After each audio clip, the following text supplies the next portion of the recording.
America has many institutions that define America. Groton is one of those institutions. In 1884, Groton was founded to educate boys from elite New England families.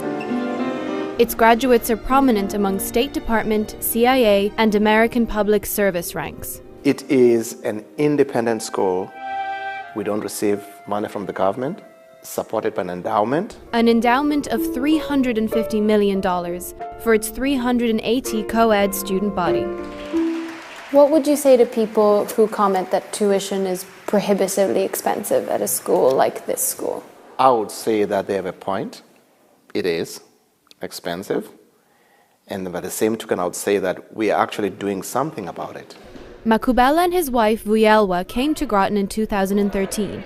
They're focused on inclusion and how to make Groton more accessible to middle and lower income students. I am an unusual headmaster of Groton School, if I may say so myself. The Makubelas fled the racist regime of apartheid in South Africa 30 years ago. Makubela was targeted and arrested many times for peaceful anti-apartheid activity. I was 17 when my country rejected me, where I went inside so many jail cells just because I was South African and I was black. Makubela spent a decade in Botswana and Nigeria fleeing government persecution, and in 1985 the young family narrowly escaped a government-sponsored massacre. This is it. This is where we first started.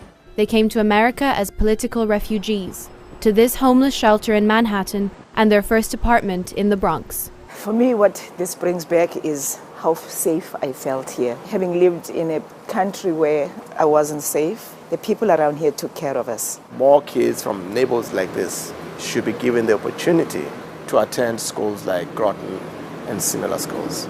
And that's what our legacy hopefully will be. When I was at Groton, there just wasn't much diversity.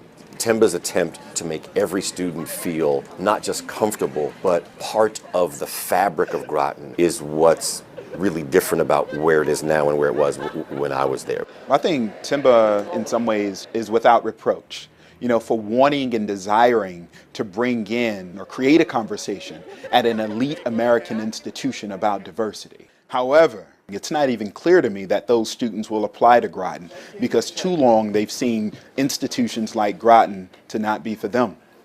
Talent and income. There's no correlation between how much money you have and your talent academically. But it's going to take schools like Groton that have had a traditional responsibility because of the resources, take that privilege and use it to show how schools can be inclusive.